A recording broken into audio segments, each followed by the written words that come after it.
এখন চলেছে নতুন একটা ভিডিও। তো ইন্ডিয়া আর্মি যেটা করেছে, যে মিশন, যে সিঁদুর, যে ঘটনাটা ঘটানো হয়েছে, তো দুর্দান্ত হয়েছে। যে সিঁদুরের বদলাটা অবশ্যই নিচে ইন্ডিয়ান আর্মিদের স্যালুট প্রথমে জানায়, এবং তাদের যেটা ফার্স্ট পার্ট হয়েছে, এখনো যে অনেক পার্ট আছে, এবং যে সিঁদুরের যে বদলা আমাদের ইন্ডিয়ান আর্মিরা যে নিচ্ছে, তো তার জন্য বিশাল বিশাল অভিনন্দন তাদের।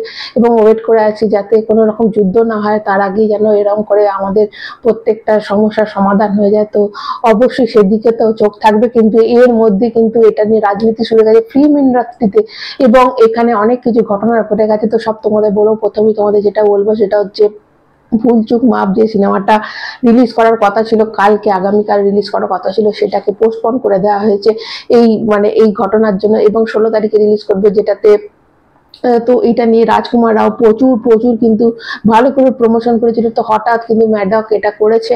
দেখো ম্যাডকের অবশ্যই একটা ভালো, দুটো স্কাই ফোর্স বলো বা ছাওয়া বলো, বেশ ভালো হয়েছে। তারপরে কেন এরকম করলো, তারা পোস্টপন করে দিব 16 তারিখে, সেটা কিন্তু ডাইরেক্ট কোনো হলে রিলিজ করবে না, একদম পোস্টপন করে সেটাকে অ্যামাজন প্রাইমে রিলিজ করছে, এরকমটাই শোনা যাচ্ছে। তো এটার পিছনে কারণ তাদের কোথাও যেরকম ভয় হচ্ছে যে এরকম যুদ্ধের পরিস্থিতি হয়তো মানুষ হলে দেখতে যাবে না।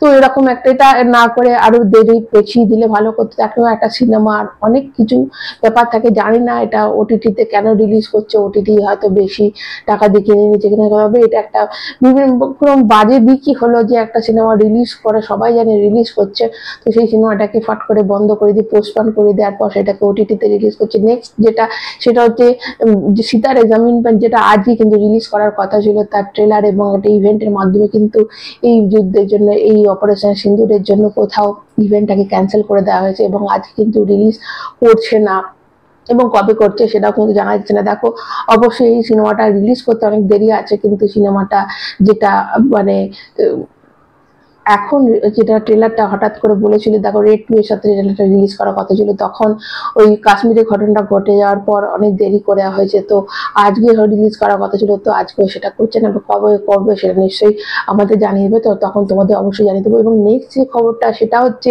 আজকে সকাল থেকে যে একটা নাম খুব ঘুরছে, সেটা হচ্ছে মোহাম্মদ সারিব রসুল খান। হ্যাঁ, এই নামটা এনটিআর এর সঙ্গে যুক্ত করা হচ্ছে। তো আজকে পুরো 1 লাখ ট্রেন্ড হয়ে গেছে। দেখো যখন কিছুদিন আগে যখন কাশ্মীরের ঘটনাটা ঘটেছিল, তখন যারা এনটিআর এর ফ্যান আছে তারা তখন এই প্রভাসের বিরুদ্ধে প্রচুর অ্যালিগেশন দিয়েছিল, এবং তুমি জানো এই সিনেমার যে নায়িকা আছে, মানে ফৌজির যে নায়িকা, সে একজন পাকিস্তানি, এবং তার বাবা রটনা হয়েছিল যে মিলিটারিতে কাজ করে, এক্স মিলিটারি ম্যান, এরকম তার মেয়ে।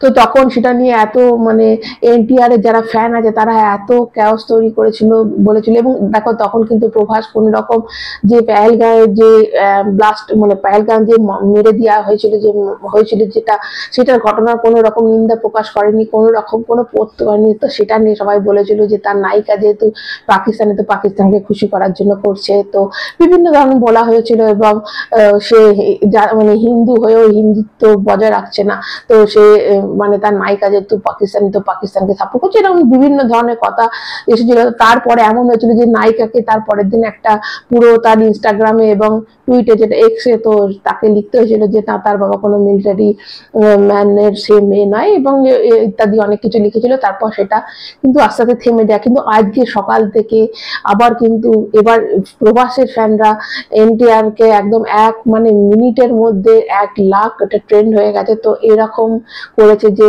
এই মোহাম্মদ শরীফ রসুল খান, এটার সাথে আজকে সকালে একটা প্রপার্টি পেপার এসেছে, তাতে এনটিআর এর নামের সাথে এই নামটা যুক্ত করে দেওয়া হয়েছে। দেখো এটা ফেক না সত্যি, এটা কিন্তু একমাত্র এনটিআর নিজে এসে না বললে কিন্তু কেউ, মানে অবশ্যই তাকে এসে বলা যায় দেখো এটা ফেক, কেউ এটা করতেই পারে হেড ছড়ানোর জন্য। তো এই সময় এরকম একটা জিনিসের সময় যদি এরকম ভাবে হেড ছড়ানো হয়, তাহলে এটার কোনো রকম মানে নেই। এবং তাকে সবাই মুসলিম এরকম বলছে, টেরোরিস্ট বলছে, বিভিন্ন অনেক কিছু তাকে বলা হচ্ছে। তো এই জিনিসটা একমাত্র এনটিআরসি ক্লিয়ার করতে পারে, তার আগে কেউ না।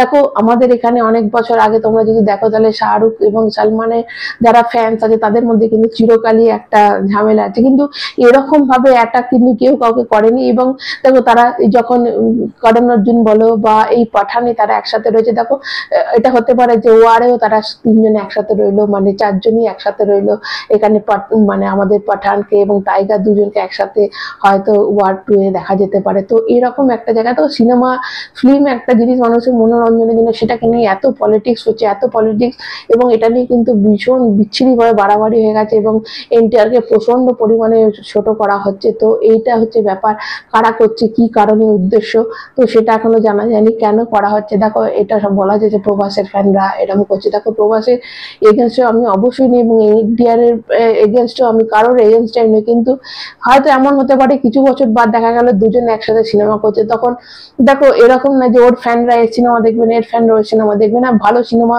এটাই মেন উদ্দেশ্য উচিত, ভালো সিনেমা হলে সবাই দেখবো এবং দুজনের মধ্যে হয়তো কোনো ঝামেলা নেই, হয়তো কোনো কয়েক বছর বাদ ওরা দুজন একসাথে সিনেমা করবে, এরকমও হতে পারে।